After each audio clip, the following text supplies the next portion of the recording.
परमेश्वर को हृदय से प्रणाम और धन्यवाद करें, जिसने मनुष्य रूप में इस धरती पर, इस भारतवर्ष में हमको जन्म दिया है। अपने पूर्वजों को हृदय से प्रणाम और धन्यवाद करें, जिन्होंने एक महान परंपरा हमें विरासत में दी है। अपने माता पिता को हृदय से प्रणाम और धन्यवाद करें, जिनकी महान अनुकंपा से इस धरती पर हमारा आना हुआ, हमारा पालन पोषण हुआ। अपने गुरुजनों को हृदय से प्रणाम और धन्यवाद करें, जिनके ज्ञान और मार्गदर्शन से हम नित्य प्रतिदिन प्रगति की ओर अग्रसर हैं। अपने सभी साथियों को, मित्रों को, दोस्तों को, कलीग्स को, पड़ोसियों को, रिश्तेदारों को, सभी को हृदय से प्रणाम और धन्यवाद करें, जिनके कारण ढेर सारी सुख, सुविधाएं और खुशियां हमको नित्य प्रतिदिन मिलती हैं।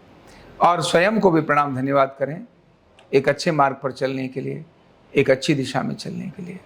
दोनों हाथों को आपस में रख लें।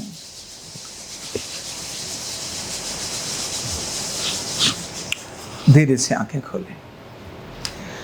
शुभ प्रभात।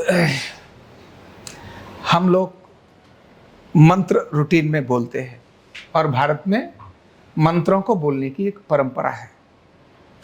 आखिर मंत्र ये करते क्या हैं? इनका प्रभाव कैसे होता है? हमारे शरीर में प्रक्रिया को कैसे करते हैं? तो सामान्यतः रूटीन में जो घरों में मंत्र बोला जाता है वो है गायत्री मंत्र, ओम भूर्भुवः स्वः तत्सवितुर्वरेण्यं भर्गो देवस्य धीमहि धियो यो नः प्रचोदयात्। ये एक अलग फ्रीक्वेंसी पर मंत्र है।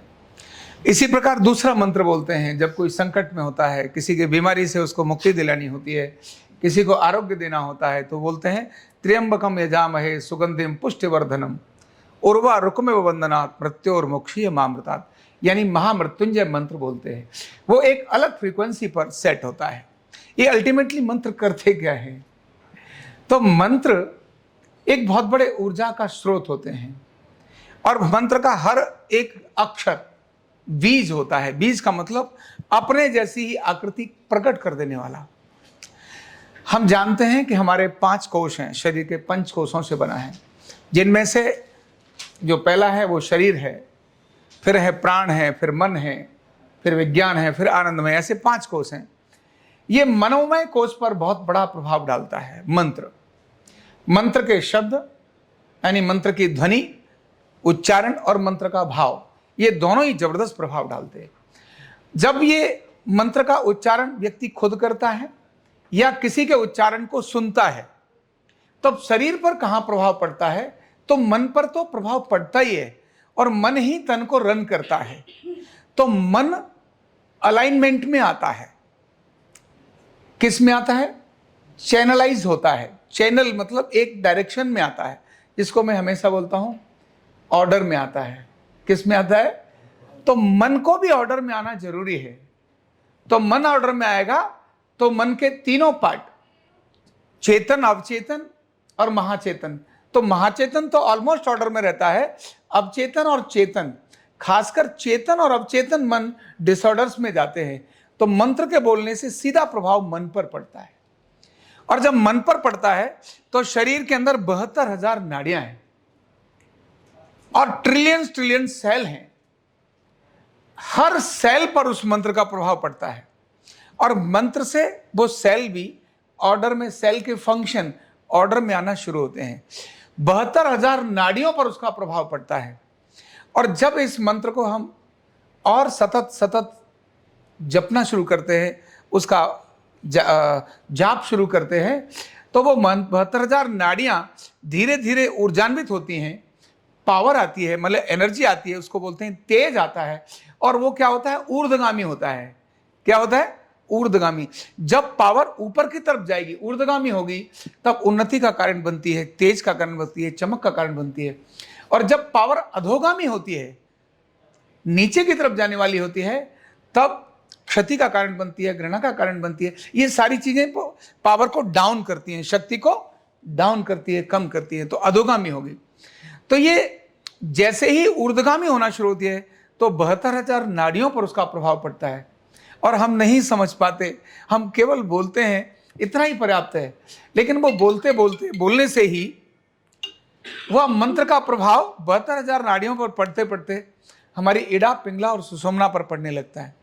और जब वो इड़ा पिंगला सुषुम्ना पर पड़ता है तो हमारे चक्रों पर उसका प्रभाव पड़ता है, और चक्रों पर प्रभाव पड़ता है, चक्र जब ऊर्जान्वित होने लगते हैं तब मतलब बिना सोचे विचारे बहुत सारी चीजें आपके आसपास घटित होने लगती हैं, आप अंदर से हल्के होने लगते हैं। तो रोग धीरे धीरे, हल्के फुल्के रोग तो ऐसे भाग जाते हैं। जीर्ण रोगों के लिए उस ऊर्जा का अधिक स्रोत होना, क्योंकि रोग का मतलब ही है, डिसऑर्डर का मतलब ही है कि ऑर्डर से बिगड़ गया। तो जितना बड़ा डिसऑर्डर उतनी बड़ी और ऊर्जा का जागरण, यानी कितनी ऊर्जा का ह्रास हुआ था, नुकसान हुआ था, जिसके कारण रोग आए। तो मंत्र जब व्यक्ति खुद ये सब प्रक्रियाओं को करता है तो ऊर्जा जागृत होती है। इसीलिए मंत्रों को रोज करना चाहिए। एक दूसरा और होता है, एक तो आपने मंत्र का जाप किया, एक दूसरे व्यक्ति ने मंत्र का जाप किया। तो ऐसे सिद्ध जो पुरुष होते हैं, जब आप भावना में आते हैं, यानी भावना का ज्वार जब आपके अंदर आता है, तब ऐसे सिद्ध पुरुषों के स्पर्श मात्र से ही जबरदस्त परिवर्तन हो जाता है, जबरदस्त परिवर्तन हो जाता है। इसीलिए पुराने समय में हम घटनाएं सुनते हैं, गुरु ने उन शिष्य को स्पर्श किया, विवेकानंद को, विवेकानंद की सारी चीजें हिल गई और उनको सब कुछ नजर आ गया, दिखने लगा। यानी उस समय विवेकानंद के भावनाओं का ज्वार था। तो मंत्र में भाव का होना बहुत जरूरी है।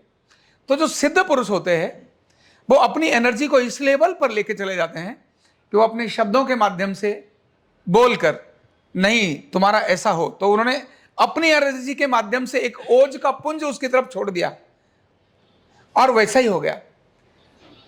और बोला नहीं, केवल अब भावना भी अगर करी, ऐसा होना है, ऐसा करना है, तो वो अपनी एनर्जी के माध्यम से वो ऐसा सब क्रिएट कर देते हैं। मंत्र भी अलग अलग प्रकार के होते हैं। एक होते हैं तत्कालिक लाभ देते हैं, एक हैं जो दूरगामी और दीर्घ लाभ देते हैं। दोनों की साधनाओं का अलग प्रकार होता है। तो रूटीन में अगर हम मंत्र एक भावना से जपते हैं, आप नहीं जानते कौन सा मंत्र है, कोई सा भी आप शब्द ले लीजिए, कोई से भी रूटीन में ले लीजिए, तो आपके बॉडी को, आपके शरीर को और आपके मन को वो ऑर्डर में लाने का काम करेगा। मन को ऑर्डर में लाएगा और तन को ऑर्डर में लाएगा, आपकी 72,000 नाड़ियों को ऑर्डर में लाएगा। तो जो छोटे मोटे रोग हैं वो तो वैसे ही भाग जाएंगे। बहुत बहुत धन्यवाद। न्यूरोथेरेपी का कंप्लीट कोर्स सीखने के लिए जुड़िए हमारे ऑनलाइन ट्रेनिंग प्रोग्राम से और जानिए करीब 100 बीमारियों का इलाज बिना दवा और बिना मशीन के। इस न्यूरोथेरेपी ऑनलाइन ट्रेनिंग प्रोग्राम से आप घर बैठे बन सकते हैं गवर्नमेंट सर्टिफाइड न्यूरोथेरेपिस्ट। रजिस्ट्रेशन के लिए नीचे दिए गए नंबर पर अभी कॉल करें। और हाँ, हमारे वीडियो को लाइक करना, शेयर करना और चैनल को सब्सक्राइब करना बिल्कुल भी ना भूलें। धन्यवाद।